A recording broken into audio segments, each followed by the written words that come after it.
story? What was it like in the engine room? Yeah, probably I'd say similar storyline. I'd say I think it's probably been publicly said our first 20 minutes was actually pretty decent, but you know when you reflect on a game and score like the way that sort of blew out in the end, and sort of set piece battle in the second half especially, that doesn't mean too much. So I guess for us looking forward, it's how can we turn that 20 into an 80-minute performance, because I truly believe that we were applying pressure in the right areas of the field. We had them under pressure, especially scoring first was great, but we just couldn't maintain that. And Pumas have got a pretty powerful scrum as well, so you're expecting a good test this week? Yeah, especially a checker-driven team. Set piece wise, I don't think they had their finest day last week, so they, I think naturally you're going to have a rebound. So for us, it's going to be a big challenge this weekend.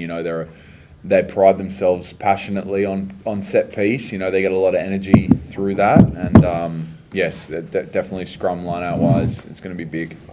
What's come out of that review, particularly in that sort of second quarter, which just what South Africa did really well, just kind of take that game away from you? Yeah, I think they've got quality depth, and they've been together for a while. They've had games under the belt together to nail process, so it's automatic. For us, I just think we went away from our process a little bit in the second half. Again, we started strong the first 20, everything was good, and then when the fatigue kicks in, it can get away from you, and then it's just a momentum game. If they get one scrum on top of another, then it's hard to fight back that. So I guess for us, the work on is making sure that our processes are down packed, and we're in the fight. Just on building those processes and that continuity as well. I mean, there's only 4 tests left till that World Cup opener. Is that something how do you sort of replicate that in training, and just trying to fast track it with such little time?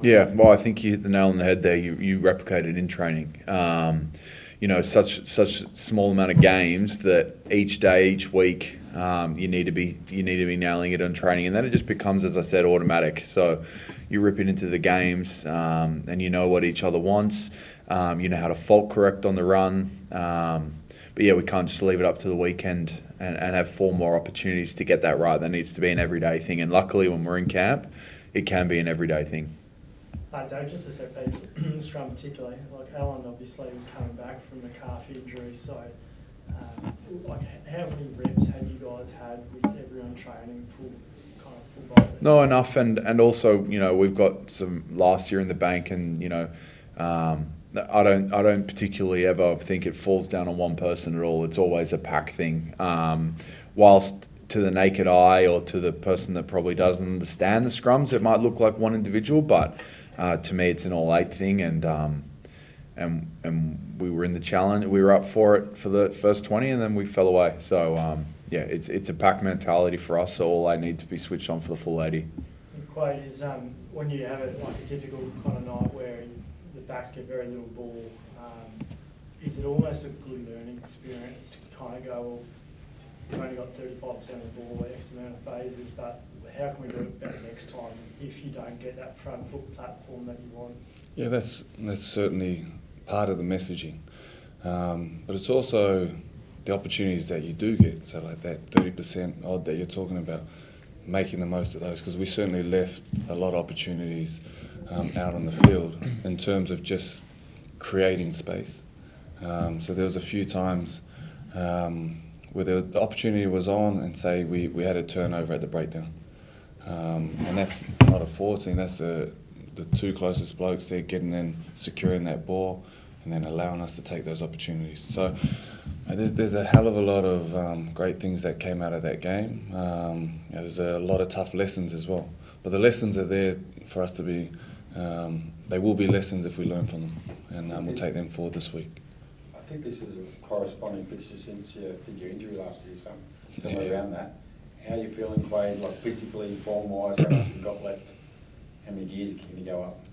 Yeah, I mean, like it's technically it's my 3rd game of footy, so for me, I'm excited to have the opportunity to get back out there.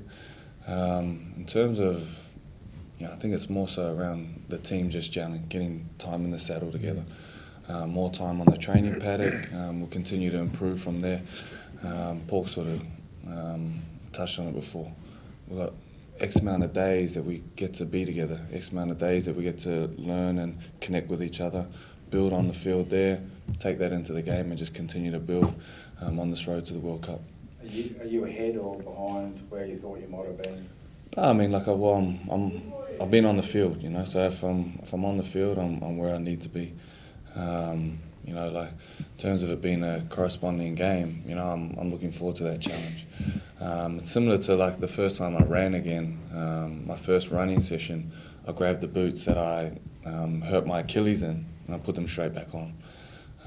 Rather than, you know, I guess for myself in the past, maybe I would have thrown those boots out when I got injured and thought about it like that, rather than going, hey, the boots, the game, the team that we're playing, that's all irrelevant. It's the work that you do each day that'll put me in a good position to be able to go out there and play well. So for me, whether it's Argentina or South Africa, you know, I know that the training and the work that I've put in will allow me to continue to work forward and progress on this journey. Quade, you would have played Argentina a bunch of times. I know that last year was only a little while there, but how much have they evolved over the last couple of years as an opponent? Just seeing some of the things they did last year. Yeah, I think the sort of the beauty of you know, the world game at the moment is so for us, the Rugby Championship, including them in that, so they're playing against ourselves, New Zealand, South Africa, every single year. They were in the Super Rugby for a few years, so you saw the amount of players that got the opportunity to play at a high level. Now, if you look at some of their players playing overseas and some of the best competitions in the world, I think it was Pablo playing at the Crusaders. You had a few of their players playing in France. So it's just the level of exposure that all their players are getting the opportunity to play at high levels and them being in this competition is allowing them to grow. And mate, they're a phenomenal team now. And as I said, like World Rugby at this point, the top 10 teams, mate, on any day, you're getting 10th team beat one of the top teams and so forth. So it's a very challenging sort of landscape for World Rugby at this minute. When Checker took over, we sort of talked about doing firsts, you know, like ticking off firsts. Yeah. And you and Mackenzie used to be like this Yeah. as well. Like, did they beat New Zealand away? They won at Twickenham and things like that. How much belief does that give a team? And then does it make them more dangerous when they come here? They're you know, they're looking at knocking you off this weekend. Yeah, I mean, I think that anytime you play a competitive game, you're trying to knock off the opposition. For them, you know, whatever the motivation that the coach is trying to instill in them, mate, great. You know, we know that they're a phenomenal team. So no matter how you look at it, whether they've got added motivation or less, it's going to be a tough game. And for us, we just have to make sure that we're focusing on ourselves and ourselves getting better in our process. And the more that we focus on our process, and we'll just keep ticking things off as we go, day to day. Speaking of you know, ticking things off, Carter Gordon coming through in his first couple of weeks and months as a Wallaby, how did you see his arrival at the weekend? Yeah, man, I was just super happy for him. You know, we're just having a laugh in the team room before because there was a clip that the Wallabies posted on Instagram, which was other debutants who scored on debut. And I was one of those guys, and we're having a little laugh because his try was in 4K, and I think mine was barely in black and white. So we had a good laugh about that, and you know, his performance when he came on, obviously the game was gone at that stage. I felt that he showed what he's all about. He showed that he's got the makings to be a great player, and you know, I want to be there to continue to support him and also challenge him, you know, the same way that we're challenging each other. So I think that you know, for me, when I saw him run onto the field, you know, we had a little yarn on the way past, and see how he went about there, scoring a try, kicking a goal. It's great start to his Test career. You got to have a pretty calm, placable temperament to just be at number 10 in Test footy, don't you? Has he got that? Yeah, I mean, I think any position, when you're playing Test football and you step onto the field in front of 60-odd thousand people, you might be thrown in a line out, playing as a 10, being a general in the game. There's a reason there's not many people who get the opportunity to do this. And so for myself, I know I'm Wallaby 830. So there's not a lot of people who've had that opportunity. So it's a place that takes a lot of nerves, takes a lot of hard work, and yeah, he's definitely one of those guys. And everybody else who was in that room, and said to the boys the other day on the field, we're all standing in this circle for a reason. You all have something to bring to this team. You all have talent. Let's continue to work hard, and this team can be something. And there was I think you reacted or something, maybe he reacted to one of your social media posts a couple of years back, and I think you said that, this will be you one day or something or other. Is that right? Something along those lines, yeah. When did you guys first kind of get to know one another, or when did you first know Carter's name? Mate, I roomed with him in Sanctuary Cove when we first come into camp, and we started getting to know each other. But we played golf a few years ago. I think it was 2018, when I sort of finished up at the Reds when I was playing club football. But Stylesy brought him in just to see how he'd go, and we did a backs unit session. And I remember saying to Stylesy at that time, who's now the GM at Melbourne, I said, mate, this kid's good. If you can get him, keep him. He's a great player. And now to see him obviously continue that on to now playing Test match footy. We had a game of golf together back then, and for me it's not necessarily about talking about football and stuff like that. We all know that we're all good footballers. When you're in this environment, you're the best of the best in Australia. So we all know we're talented footballers, but it's just, for me, getting to know him as a man, as a person, that's what I've enjoyed the most. And Dave, former Manly Marlin, still Manly Marlin.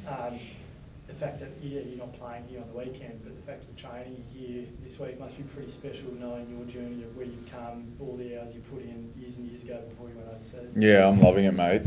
You get all the Marlins tragics down, and then showing all the boys where the good coffee spots are around here. But I think just what we've done over the last couple of weeks, and we've gone to Randwick's home ground, we've got a Manly's home ground, just getting that sort of exposure to different communities, I think is awesome. You're having those touch points with those different rugby clubs, and you just get that connection that way. And just having these conversations with some of these old guys and just the young kids who were at training yesterday. That's what I loved when I was growing up. You have those interactions with these players, and that kicks you on to be a footy player in Australia. You want to grow up and be these people, and they're right there. You're watching them. So I'm loving it, mate. It's nice. Quade, you touched on chatting to the guys after the game. A lot of young guys in the squad. What have you been impressed by how they've just sort of parked last week's result and really turned the focus to this week? Yeah, I mean, that's sort of credit to the coaching as well. Understanding that one game, although by no means do we go out there or accept losing, but we know that in the bigger scheme of things, the journey is about what we do every day, and know that once that game's gone, you can't get it back. But what you can do is learn from those lessons and take them forward into the next challenge, which is Argentina. So I think that having young guys in the squad, so many young guys, allows you to do that, because for them it's just the next opportunity. And everything we do in life, we're looking for an opportunity. And one game's gone, good or bad, you've got to move on to the next. And I think that's the mentality of this team, is about, hey, our ultimate goal is lifting the World Cup in October. So we know the work that's got to be done between now and then, and bring that in even more so as between each game. And South Africa was a tough lesson, but we can make that right by doing our job this week against Argentina. Yeah, quite. I imagine it's a slightly different Eddie Jones to the one that left Victoria with you guys in 07. That's probably a different message after a game leading into it. Yeah, I mean, we're all different since then, and like anything in life, we take lessons and we learn and grow from them. I certainly remember myself sitting in that changing room and, you know, where I was as basically a child, you know what I mean? So like when I was sitting in the change room on the weekend, you know, I knew I was upset at the loss, but I knew there was a way forward. And that way forward is totally in our control. When I was sitting in that change room as a young kid, you know, I thought it was the end of the world. You know, I wasn't sure that the sun was going to rise the next day. You know, and that's the absolute truth of it. And my whole life was consumed by the result of that game. Whereas now, I understand the result wasn't great. But as I said, there's a way forward. There's work that needed to be done. As soon as we got home, everybody got recovered. We went out onto the field. Sunday morning, we got through some work, and then we jumped on a plane and came here with a focus in mind of getting the job done on Saturday. Well, just tracking back to that game of golf, do you remember any, like, were you offering bits and pieces of advice about how to get to where it wants to go? Obviously, you've been through a similar circumstance, like you say. You're now marrying up kind of tries under boot. Like, is there stuff that you had already learned that you were able to pass on at that point, and if so, what was it? Yeah, look, at that stage where I was at in my life and that, you know, I probably wasn't in a, well, I'd gone through a fair bit of stuff, and then I was actually just sort of in the middle of sort of figuring out my own life and where I was going and the direction that I wanted to go in that. You know, so majority of that day was spent me getting tips on how to play golf from him, if anything, you know, so. But as I said, like, footy's footy. He's a great footy player. You know, he's got a great head on his shoulders as well.